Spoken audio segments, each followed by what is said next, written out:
Hey everyone, welcome back to the channel. Let's get right into it. The entire world, and certainly the entire stock market, is completely mesmerized by the AI revolution, and specifically by the chip makers, the Nvidias, the AMDs. The performance of these stocks has been nothing short of breathtaking. We've all seen the charts.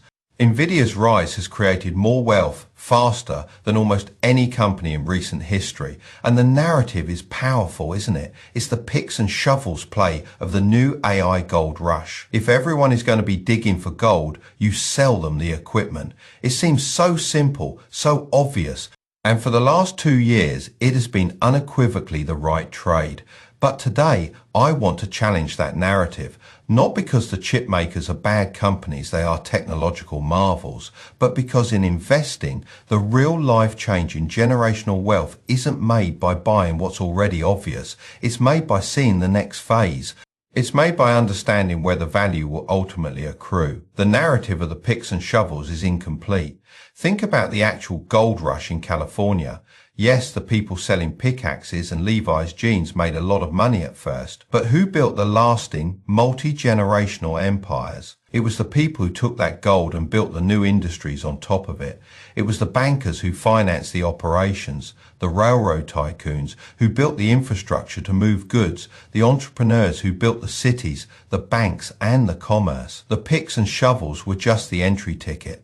The real sustainable value was captured up the stack, and that is exactly what is happening in AI right now. The chip makers, the Nvidias of the world, are building the picks and shovels. They're building the foundation, but their business is and always will be fundamentally cyclical. The semiconductor industry is a brutal one, notorious for booms of massive demand and over-ordering, followed by painful busts of oversupply and inventory gluts. We've seen this cycle time and time again. Furthermore, competition is accelerating at a terrifying pace. When a single company has 90% gross margins on a product, the entire world's capital and intelligence focuses on destroying those margins. Every other tech giant, Google with its TPUs, Amazon with Trainium and Inferentia, Microsoft, Apple, Tesla, they are all pouring billions of dollars into designing their own in-house AI chips. Why? To escape the Nvidia tax, this insourcing, this verticalization poses a direct long-term threat to the chip makers' dominance. Over time, the engine itself, the hardware, risks becoming a commodity. A very sophisticated commodity to be sure, but a commodity nonetheless, where performance differences narrow and price becomes the dominant factor. The real, durable, long-term winner of this revolution will not be the company that builds the engine. It will be the company that builds the car and the airline and the entire logistics network. It will be the companies that use this new, cheap, abundant computational power to create new products, automate entire industries, and most importantly, capture value through sticky, high-margin, recurring revenue models. The winner will be software. Software companies are the ultimate value aggregators. They are chip agnostic. They do not care if the AI model is running on an H100 from Nvidia, a TPU from Google, or an in-house chip from a cloud provider. They simply consume the compute, which is becoming a cheaper and cheaper commodity, and use it to build products that are infinitely scalable and incredibly sticky. A hardware company sells you a GPU once. A software company sells you a subscription every single month forever. The software company integrates its AI features directly into the workflows that businesses and consumers already use, creating massive switching costs. Once your entire company's sales data is on Salesforce or your creative team is built on Adobe's platform, you are not leaving. And when that company introduces an AI feature that makes your sales team 20% more productive or your creative team 50% faster, they don't just sell you a feature, they upsell you to a new premium subscription tier. They capture the value of that productivity gain directly in the form of higher average revenue per user. ARPU. This is the thesis. We're looking for the companies that aren't just using AI as a buzzword, but are embedding it into their core products to solve real business problems, creating an unassailable moat and critically demonstrating pricing power by charging more for it. Today, I'm giving you 4 such companies, 4 software stocks that I believe will leverage AI to crush the chip makers in terms of total returns over the next decade. The first and perhaps most powerful example of this thesis is ServiceNow, ticker symbol NO. If you're not in the enterprise world, you might not know them, but ServiceNow is the quiet giant of workflow automation. They are the platform of platforms. Their original business was its service management. It's when your work laptop breaks, you file a ticket. ServiceNow is the software that manages that entire process, but they have since expanded that ticketing logic to every department in a large corporation: human resources, hire onboarding, customer service, case management, and even legal, finance, and operations. They provide a single unified data platform that lets different departments talk to each other and automate complex, cross-functional workflows. This makes them unbelievably sticky. They are the central nervous system for how work gets done in a Fortune 500 company. So, where does AI come in? It's not just a new feature, it is their entire future. ServiceNow has rolled out new premium subscription tiers like their Pro and Enterprise SKUs, which are infused with generative AI. Think about it. A new employee joins the company. The AI can automatically provision their laptop, their software licenses, their benefits enrollment, and schedule their onboarding meetings, all by understanding a simple natural language request from an HR manager. A customer has a problem. The AI can summarize the customer's entire history, suggest the 3 most likely solutions, and even draft the response to the support agent, turning a 30-minute process into a 3-minute one. This isn't a cool demo. This is a direct, measurable ROI for the company. ServiceNow's AI is turning unstructured conversations into structured work, and they are charging for it. Their new AI SKUs are driving massive adoption and, more importantly, upsell. Companies are gladly paying more per user per month because the productivity gains are so obvious. ServiceNow doesn't care about the hardware. They are perfectly positioned to consume the commodity of compute from any cloud provider and sell a high-margin recurring revenue solution that is embedded so deeply into their customers' operations that it's nearly impossible to rip out. They are the definition of a long-term AI winner. My second pick is Adobe, ticker symbol ADE. For decades, Adobe has been the undisputed monopoly in the creative world. Their Creative Cloud Photoshop, Illustrator, Premiere Pro is the operating system for all digital content creation. This creates an incredibly deep moat, not just from their technology, but from their ecosystem. Entire university curricula, creative agencies, and freelance careers are built on top of their software. For a moment, it looked like generative AI might be a threat. Midjourney, DALL-E, and Stable Diffusion appeared, and people wondered if these free tools would destroy Adobe's business. The exact opposite has happened. Adobe has proven that the integration of AI into a workflow is far more valuable than the AI model itself. Their answer is Firefly.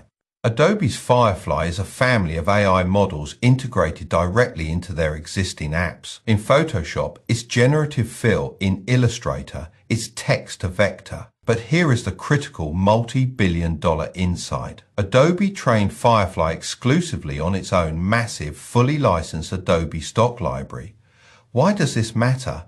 It means that any image, any asset that Firefly generates is commercially safe. It is free of copyright and intellectual property risk. If you are a freelancer, you cannot risk using a tool trained on stolen web-scraped art to create a logo for a client. If you are a global brand like Coca-Cola or Nike, you certainly cannot risk a billion-dollar lawsuit by using AI-generated content that might infringe on someone's copyright. So where do they go? They go to the one company that provides a commercially safe, indemnified AI solution. They go to Adobe. Adobe has turned AI from a potential disruptor into the ultimate moat. They are now upselling their enterprise customers to new, higher priced tiers that include Firefly, and they have introduced a credit system to monetize heavy AI usage. Again, do they care which GPU renders the image? Number, they are selling the finished, commercially viable, legally safe creative asset, and they are capturing the value through their unbreakable subscription model. This is a brilliant strategic move, and it's why Adobe will be a software titan for decades to come. And look, if you're finding this deep dive analysis into business models and moats valuable, please do me a quick favor and hit that like button. It genuinely helps the channel by telling the algorithm that this is the kind of in-depth content you want to see more of. And if you haven't already, please subscribe so you don't miss the next analysis. My third pick is a company that thrives on the very problem that AI creates. Complexity, that company is Datadog, ticker symbol D. Datadog is a leader in the observability space. It's a highly technical sounding term for a simple concept. When a modern complex cloud application like Netflix or your banking app breaks, Datadog software is what tells the developers why it broke. In the old days, you had one server running one application. Today, you have microservices, containers, serverless functions, and multiple cloud providers all interacting in a system so complex that no Datadog provides the single pane of glass, the dashboard that monitors everything, the infrastructure, the application logs, the user experience, and tells you where the fire is. Now, introduce AI and large language models are not just another application, they are an entirely new, exponentially more complex computing stack. They require new hardware, GPUs, new data pipelines, and new model monitoring tools. This is a twofold massive catalyst for Datadog. First, the problem they solve just got 100 times bigger. The more AI companies deploy, the more complex their systems become, and the more they need an observability platform like Datadog to make sense of it all. Datadog's total addressable market is exploding simply because AI is creating a new world of complexity that must be monitored. Second, Datadog is now using AI to solve this very problem. They've introduced their own Bits AI assistant. This is an AI that lives inside their platform, so now when the application crashes, the developer doesn't have to sift through a million lines of logs. They can just ask Datadog in plain English, why did the payment service slow down in the last 15 minutes? And the AI will analyze all the data and give them the answer. This is the ultimate feedback loop. AI creates more complexity, which drives more demand for Datadog's platform. Datadog then uses AI in its product to solve that complexity, which makes its platform more valuable and stickier. And here's the kicker. Datadog's business model is largely usage-based. The more data a customer sends to Datadog, and AI applications produce staggering amounts of data, the more they pay. They have a direct scaling revenue vector tied to the very adoption of AI without ever having to spend a dime on building a silicon foundry. They are a complexity tax on the entire AI revolution, and it's a tax that every company will gladly pay to avoid billion-dollar outages. My fourth and final pick today is the 800-pound gorilla of software, the company that has perhaps the most brilliant and direct AI monetization strategy on the planet. I am, of course, talking about Microsoft, ticker symbol EMS, FT for years. People have seen Microsoft as a boring utility, but this boring utility has placed itself at the absolute center of the AI revolution, and they are doing it with a strategy that perfectly embodies our thesis. That strategy, in one word, is Copilot. Microsoft's insight was that AI is most valuable not as a standalone, magical chat application, but as an assistant that lives inside the tools you already use every single day. They have their massive investment in OpenAI, which gives them access to the world's best models. But the genius isn't having the models, it's how they are selling them. They are embedding an AI Copilot into everything. There's a Copilot in GitHub to help developers write code. There's a Copilot in Windows. And most importantly, there is the Microsoft 365 Copilot.